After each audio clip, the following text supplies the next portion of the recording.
Inter final ইয়ারে পড়ি। অনেকদিন ধরেই ভাবছি যে আমার জানা ঘটনাগুলো ভূত এফএমে সেন্ড করব, কিন্তু করা হয় না। আজ লিখছি। আশা করছি আমার পাঠানো ঘটনাগুলো আপনাদের ভালো লাগবে। আমার দেখা কোনো এক্সপিরিয়েন্স নেই আসলে। আমার জানা কোনো ঘটনা, আমার যারা কোনো আসলে আমার জানা অনেক ঘটনা, অনেক ঘটনা তিনি জানেন সেটা বুঝতে চেয়েছেন। লিখছেন, আমার নানা একজন অনেক বড় কবিরাজ। তার মতো কবিরাজ এখন আছে বলে আমার মনে হয় না। তিনি দিন দুপুরে জিন হাজির করতে পারতেন। আসলে নানাকে নিয়ে অনেক ঘটনা আছে। নানা ছাড়াও আমাদের গ্রামে অনেক ঘটনা আছে যেগুলো আমি পরে আস্তে আস্তে জানাবো। আমাদের গ্রামের বাড়ি কুষ্টিয়াতে। আমাদের আগের বাসা নিয়েও ঘটনা আছে।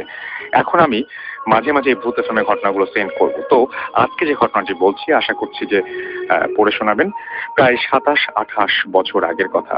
তখন আমার আব্বু বেশ ইয়াং ছিলেন, বিয়ে হয়নি।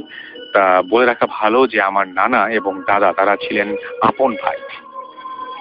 তারা গ্রামের জমিদার ছিলেন। পাশাপাশি বাড়ি দুই ভাইয়ের অনেক বড় বংশ, তাদের অনেক জমি জায়গা ছিল। এবং তো এবার ঘটনায় চলে যাচ্ছি।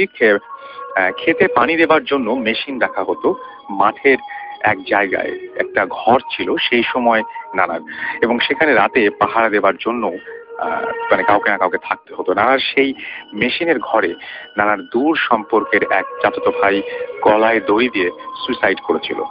অনেক বড় মাঠ ছিল সেটি, এবং মেশিনের ঘরটাও বেশ বড় ছিল। এই সুইসাইড করার পর থেকে ওই মাঠে দিন দুপুরে কেউ গেলেও ভয় পেত এবং কিছু না কিছু দেখত। অনেকের গায়ে ঢিল লাগতো, বাট কোথা থেকে ঢিল আসছে সেটা দেখা যেত না। আর রাতে নাকি সেই লোকটাকে দেখা যেত, অনেকে দেখেছে।